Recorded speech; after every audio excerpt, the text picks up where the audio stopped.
This video is sponsored by Movie Palette. Hello and welcome to Projector, and on this episode, Grace Caroline Curry and Virginia Gardner must hang on for dear life lest they suffer a nasty fall.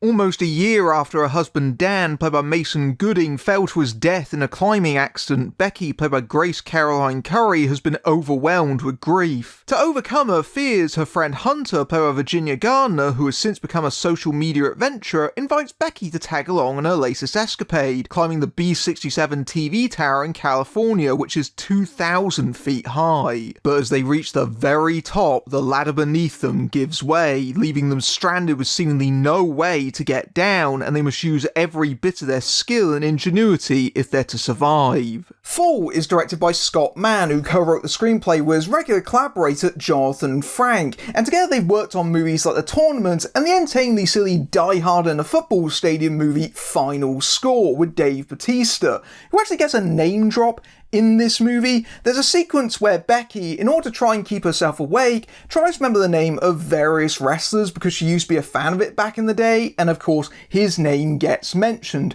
which seems like a bit of a cheeky in-joke on the part of the filmmakers, considering they've worked with Bautista on at least 2 occasions. Apparently, the conception behind Fall is that originally it was conceived as a short film as part of a much larger project that never got off the ground, so Mann and Frank decided to rework it into an entire feature film. The film did make a few headlines for the fact that in the US, where Lionsgate picked up and has already given it a theatrical release over there, they demanded the filmmakers deliver a PG-13 version of it. But unfortunately, this $3 million indie flick didn't really shoot with any rating in mind and would have probably gotten an R rating down to the 30 F words that were in the original cut, and the filmmakers didn't have the budget to reshoot much of the movie, so they turned to an AI company called Flawless, which conveniently Mann is the co-CEO of, and so they redubbed the movie and then used deepfake technology to alter the actors' mouth movements to the new dialogue. So many of those lines have been changed to more friendlier versions like freaking, and aside from the fact that those are very TV version-esque and don't sound entirely natural in that way, technically it's flawless. You wouldn't be able to tell they've done that, although I gotta be honest, I'm not sure if changing a couple of syllables in one word really is all that dramatic of a change, but certainly it's good PR for the film and the company, and it does seem a bit like a publicity stunt, in my opinion. This is the same version of the movie that's being released in the UK, despite the fact that it has a 15 certificate, and I know this because I was provided a screener. Signature, who's distributing the film in the UK, were kind enough to provide one for me, so that is what I'm reviewing, although I should disclose that they have no input over this review otherwise. Now, I will admit that Fall does have a bit of a rocky start, and I'm not just saying that because it opens in the mountains. The opening sequence, as you would expect, shows the accident that befalls Becky's ill-fated husband, who naturally plummets to his death within mere minutes of the movie starting.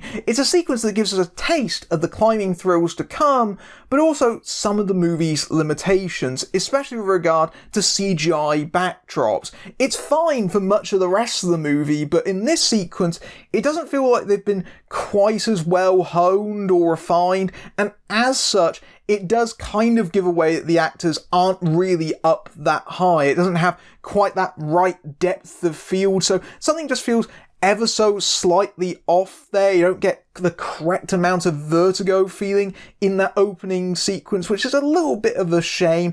And also, when you do a sequence like that, you're inevitably drawing comparisons to classic climbing thrillers like Cliffhanger or Vertical Limit, which both opened in similar fashion, and it doesn't quite match the level of both of those in terms of intensity, although, let's face it, very few things match the opening of Cliffhanger. It does feel a little bit boilerplate. You expect that kind of opening for a movie like this, and this is a fairly basic thriller with standard cliches and conventions, and it doesn't really do very much to kind of do anything different on that. It just tries to set up these elements to get where it actually wants to go.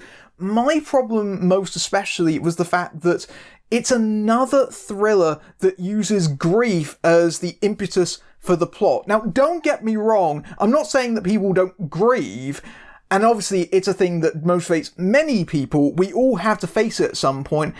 I'm just a little bit tired of seeing so many thrillers using that as the instigating action of the plot. Surely there must be some other way of getting the characters out there. I've just seen that convention too many times. It just feels a little bit shop-worn. This isn't helped by the fact there is some genuine roughness in the first 20 minutes of this movie, especially with regards to Jeffrey Dean Morgan. Morgan previously appeared in Man's Heist, and he appears as Becky's father in this, and it seems to me like Morgan's role was a bit of a favour on the actor's part, and this suspicion is given a bit of weight by his most major scene very early in the movie. He shows up outside of a bar to stage an intervention for his daughter, who is drinking herself to death, and he's trying to get her to seek help. The problem is that even though this is the character's most significant scene and by far his most dramatic, he doesn't really have more than a guest role. Morgan is not shooting at the same time as Grace Caroline Curry. They are acting the scene to their respective doubles, and then they are editing it together in post, and they do the best job they possibly can, but once you realise what's happening, it's very awkward and distracting, and I don't know what the explanation for this was. I don't know if this was a COVID thing or just simply a scheduling thing, but this is really undermining the drama of the entire scene. Luckily, the film does pick up very shortly thereafter with the re-arrival of Hunter, even if that's a character that I have a few issues with as well. So Hunter is of course Becky's friend, and ever since the death of Becky's husband, the two have very much gone their separate ways. Becky has become very introverted, whereas Hunter is the exact opposite. She has become a vlogger. She's an adventurer that goes all around the world making videos of her escapades, and she's actually become quite popular doing it, and even created an alter ego for herself that she calls Danger D. Boy, an over-the-top YouTube persona? Never seen that one before. The character of Hunter, on some level, is meant to be intentionally based on the various YouTubers that inspired this concept, but also kind of satirise them simultaneously. But I think the character kind of goes a little bit overboard in terms of the actual writing. Like, I know that the film is trying to have its cake and eat it, in that it wants Hunter to be a character that we want to see survive, but also kind of send up the most cringeworthy elements of these kind of people. But I feel like at times it really makes Hunter seem quite unpleasant. As they're walking up to the tower, they find an animal carcass, and she just laughs about it and says, "Oh, it's the law of the jungle, that's how nature works," and then snaps a few photos of it to post on her social media feed. Oh, it's got 100 likes? That's not how social media works. You don't get 100 likes for posting animal carcasses on there. What on earth? Either way, the fact is, Hunter does become quite irritating at points, and this is nothing to do with Virginia Gardiner's performance, and more towards the fact that the writing doesn't exactly make the character entirely sympathetic. However, despite my problems with the script, once the characters actually reach the tower 20 minutes in, those become moot, because that is where the movie properly begins, in my opinion. Now, the tower in the film is actually fictional, but it's very much based on a real tower just outside of Sacramento. Like the tower in the movie, it is 2,000 feet high, and if you need a frame of reference, Hunter helpfully provides one by saying that it's twice the height of the Eiffel Tower. Yeah, think about falling off the top of that, why don't you? Have that in your nightmares. So there is enough fear factor baked into the premise itself that it could pretty much sustain the entire movie all on its own, but man doesn't stop there. He tries to squeeze as much tension as he possibly can out of this scenario, starting with the climb up. As the characters work their way up through the inside of it, this rusty structure, with every rung that they climb, the camera seems to linger on a rusty bolt or something loose that seems to just want to come away at any second. We watch this with a growing sense of just mounting dread and tension. We already know that something bad is going to happen, but the more the characters climb up, the higher they get, the more I felt my sense of vertigo starting to take over. Admittedly,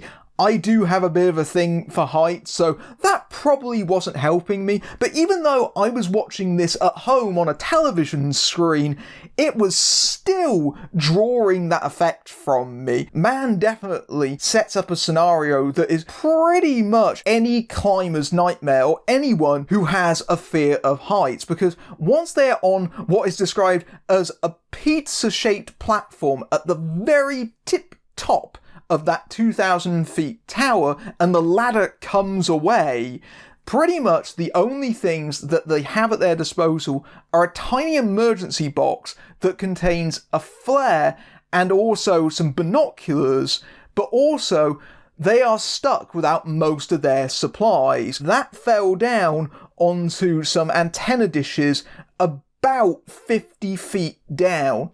And the only thing that they have is about 50 feet of rope, but just short enough that it doesn't quite reach the antennas. So most of their equipment, including a drone, is just tantalizingly, but also dangerously out of their grasp. And also, most of their water is also in the bag as well. And that sense of total isolation, whilst at first initially liberating once they reach the tip of the tower, once they become stuck there, they become terrifyingly vulnerable, as they have virtually no supplies, they are exposed to the elements, there are vultures circling around them to try and eat them alive, and no one is coming to help them. No one knows that they're up there, and also their phones don't have any signal. They are literally too far off the ground to actually reach anyone below. And so that becomes something that they have to try and solve over the course of the movie. But two characters being on this isolated platform very much reminded me of the similar setup to Open Water, which of course was inspired by a true story. Full is not, but even so, if you replace the sharks with vultures, it's a very similar dynamic in some ways, but also the two movies are quite different, especially in terms of tone, because Open Water is a very bleak and fatalistic movie, whereas Full is very much a movie about survival. It is about ingenuity and wanting to live, and that is really Becky's arc in this movie. Sure, it's something that we've seen in a lot of survival thrillers like this, especially with the strange message that the only way to get over a debilitating trauma is an even bigger trauma on top of that, but even so, that becomes the through line of the movie. The characters trying to engineer ways out of their scenario using the very meagre means at their disposal. Now, the way they actually filmed this is they did build the top of the tower about 60 feet or so off the ground, and then put that on top of a mountain so it was even higher to give you that kind of perspective in the camera work, which was then augmented even further with CGI plates. And it's really effective. It really gives you a sense of being up that scarily high. In fact, you can see miles into the distance. I think at one point the characters say they can see about 50 miles into the distance. Really gives you a sense of just how high they are, but also just how completely and totally alone they are as well. And it was all filmed on IMAX cameras, even though the film, as far as I know, wasn't released in IMAX in most territories, which is honestly a bit of a shame. That feels like a real oversight. This feels like the kind of movie that would have been ready-made for that format. Can you imagine watching a movie with the characters up this high on a screen that large? Given that they have pretty much the entirety of the movie to themselves, I think that Grace Caroline Curry, best known for her role in Shazam, and Virginia Gardner are both terrific in the lead roles. They have solid chemistry with each other, as you would hope given the premise of this movie, but they do genuinely feel like friends that have been together for a long time and have those kind of shorthands with each other, even if right now, at this point in their lives, they do actually have very different personalities. They're very contrasting, obviously very deliberately so. That makes it easier to write and perform that way. Becky is the more cautious one, whereas Hunter is very much the more daring one. But even so, you can understand why these two are friends, and I think that in Gardner's case, she actually elevates the writing of her character, especially because I think that Gardner plays much more towards the supportive side of that character, as someone who is trying to help out her friend. Yes, Hunter is a bit self-absorbed as a person. Yes, she takes chances that she probably shouldn't do. But at the same time, she is the one that is trying to help Becky throughout the entirety of the movie. She is the one that is trying to keep up her confidence, even as Becky is kind of easy to despair, obviously understandable given the circumstances. But I don't want to put down Grace Caroline Curry's performance either, because obviously she has the more showy role here, the character with the biggest arc overall, and I think that she has a much more challenging role given the character's emotions and just how physically demanding the part is, especially a sequence later on in the movie where she has to scale even further up to try and reach the light at the very top of the tower. If there is a problem with their dynamic, it largely once again comes back down to the script, because obviously they need to have something to talk about whilst they're up there that isn't simply them trying to get back down. Unfortunately, the script introduces an element that right from the first moment that it appears on screen, you know exactly where it's heading. It's such a predictable element, and it's something that the audience would have guessed almost instantly, but the film waits until about halfway through so it can have this artificial conflict between the characters, and it really doesn't need to be there. There is enough drama in the scenario itself. It doesn't need any more on top of it. It doesn't need this melodramatic revelation between the characters, especially because considering the situation they're in at the present moment, that is very small potatoes in the grand scheme of things, especially because the film has a remarkable mean streak to it. Apparently Mann originally conceived this as being more of a horror movie. You could definitely tell, because the film was edited down to a PG-13 rating, it definitely has a harder edge at times, especially because it's bloodier than I was expecting it to be. Obviously, you've got the injuries that the characters sustain, but also there's an early nightmare sequence where Becky imagines being in bed with her husband, and then the bed sheets are absolutely covered in blood. The nightmare sequences that are interjected into the movie are also a very strong horror element that honestly I don't think needs to be there either. Having these kind of jump scare interludes just to try and spike up the tension again, it just feels a bit unnecessary. Like a lot of movies of this type, there are definitely things that you can nitpick at, there are definitely plot holes, there are leaps of logic, or just simple stupid character choices, and I'll give you one right now. Even before they get stranded up there, once they arrive on the platform, both Hunter and Becky think it's a brilliant idea to dangle themselves off of it one-handed trying to get selfies. Yeah, that's the kind of character choice that makes an audience wonder if they actually want to care if these characters live or die, and maybe if they fall off of it, if they kind of deserve it. The problem with Fall, in my opinion, is that it actually goes on for a little bit too long, because for a film that is relatively threadbare, honestly, it should be in the region of about 80 minutes or so. It's an in and out film, it doesn't take its time. Unfortunately, Fall pushes itself into 100 minutes, and that's too far. The film puts an additional twist near the end of it that I don't think entirely needs to be there. The movie was kind of wrapping itself up, and then it keeps going well beyond the point where it's necessary. The movie would have benefited from a tighter edit, just really kind of bringing it down so that it is just a pure thrill ride, because there is just that little bit too much downtime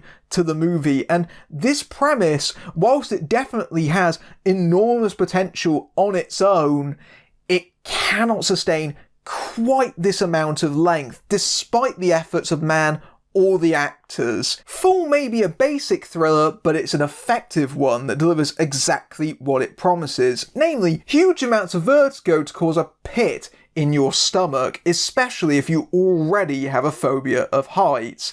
Yes, the script is undeniably ropey, and the movie does ultimately outstay its welcome, but man's direction is solid, delivering the fear and thrills that you would expect out of this concept, even if ultimately it isn't the most memorable movie in the world, but in the moment of viewing, it's certainly enjoyable enough. In times gone by, this would have been a summer sleeper hit, the low-budget movie that survived on word of mouth of audiences daring themselves to watch it through their fingers.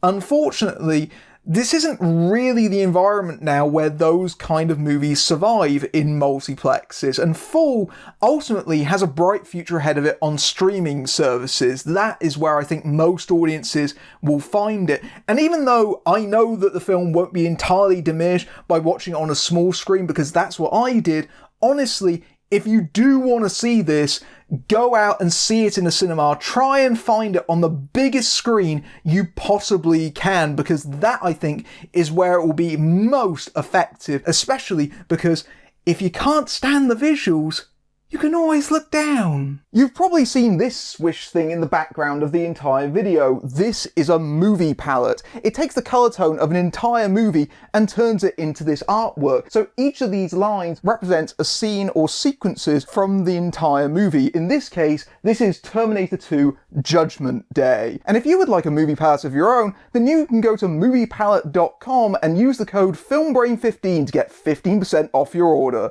And thanks again to Movie Palette for sponsoring this video. If you like this review and you want to support my work, you can give me a tip at my Ko-fi page, or with YouTube's Super Thanks feature, which is right below the video. Or you can buy some merch from my brand new TeePublic page.